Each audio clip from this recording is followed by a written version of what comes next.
அனைவருக்கும் வணக்கம். இன்னைக்கான இன்ட்ராடே அனலைஸ்ல காலையில ப்ரீ மார்க்கெட் அப்டேஷன்ல எந்த ஸ்ட்ரைக் எப்படி இருந்தால் என்ன நடப்பதற்கான வாய்ப்புகள் இருக்கு அப்படிங்கிறத அப்லோட் பண்ணியிருந்தோம். கொஞ்சம் இது ஒரு ½ அன் அவர் முன்னாடி ஏர்லியராக அப்டேட் பண்ணுறேன். சிஸ்டம் கொஞ்சம் இஷ்யூவாக இருக்குது, அதனால் அப்டேட் பண்ணுறதுக்கு குயிக்கப் பண்ணி விட்டுறேன். ஓகேங்களா, 3 மணிக்கு 3:05க்கு அப்டேட் பண்ணுறேன். இன்னைக்கு 24,400 புட்டு சொல்லியிருந்தோம்.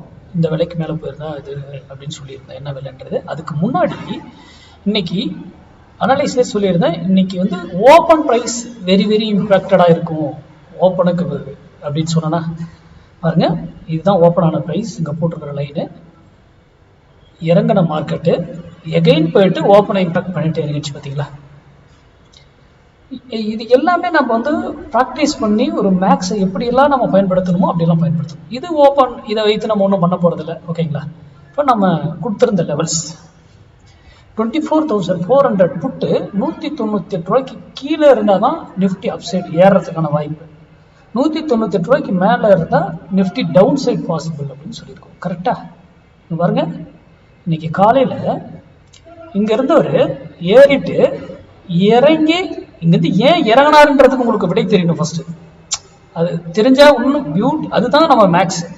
ஆனா அப்படி இறங்கின மார்க்கெட்டு எங்க திரும்புறாப்புல 198ல தான் திரும்புறாரு. கரெக்டுங்களா? அப்போ என்ன மார்க்கெட் கேப் டவுன் ஆனா என்ன, கேப் அப் ஆனா என்ன, நமக்கு எதுக்கு இன்ட்ராடே ட்ரேட் இருக்கு? அது கேப் அப் 1000 பாயிண்ட் ஆகட்டும், 1000 பாயிண்ட் கேப் டவுன் ஆகட்டும், அதுல வர ப்ராஃபிட்டோட லைவ்ல நமக்கு தெரிந்து நம்ம வர்த்தகம் பண்ற மேக்ஸ்ல பண்றது தான் சிறந்தது.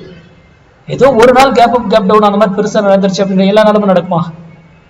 மாதத்தின் 30 நாளுமே அப்படியே நடக்குது ட்ரேடிங் டேஸ்ல? கிடையாது இல்ல. அப்போ மேக்ஸ், அதனாலதான் நான் எப்ப சொல்றேன், அப்போ இவ்வளவு நாள் இருந்து கேப் அப் ஆனது எவ்வளவு பாயிண்ட் ஆயிருக்குங்க? 80 60 பாயிண்ட் 80 தான் இருக்கு. ஆனா இங்க போன ரேலி எவ்வளவு பாயிண்ட்டுங்க? அதை பாருங்க. நம்ம இப்படிதான் நம்மளை சைக்காலஜிக்கலி நம்மளை ஏமாத்திக்கிறோம். அப்போ இன்னைக்கு மார்க்கெட் கண்டிப்பா நம்ம மார்க்கெட்டை போய் ஷோ பண்ண தேவையே இல்லை. இங்க இதாகும் பொழுது மார்க்கெட் அங்கிருந்து இறங்க ஆரம்பிச்சிருக்கும். கரெக்டா? நான் மார்க்கெட்டை பார்க்க தேவையில்லை, ஏன்னா மார்க்கெட்ல டைமிங் கிடையாது, ஆனா ஆப்ஷன்ல டைமிங் இருக்கு. அப்போ அதற்கு ஏற்றா போல் நம்ம வர்த்தகம் பண்ணுங்க. இது அதனால மார்க்கெட்டுங்கிறது எவ்வளவு மேக்ஸ் என்னதான் இருந்தாலும் மேக்ஸ் தான். எவ்வளவு பெரிய நியூஸ் என்ன வாரு எது வேணா வரட்டும், நம்ம ஓப்பன் ப்ரைஸ் செக்ஷன் எதுவுமே பார்க்கறது இல்லை. அந்த மேக்ஸின் அடிப்படையில் அதுக்கேற்றாற் போல் நம்ம வர்த்தகம் பண்ணணும். அதை சார்ந்து நீங்க படிங்க, உங்க பகுதியில் யாராவது சொல்லித்தரவங்க அவங்க கிட்ட போய் கத்துக்கோங்க.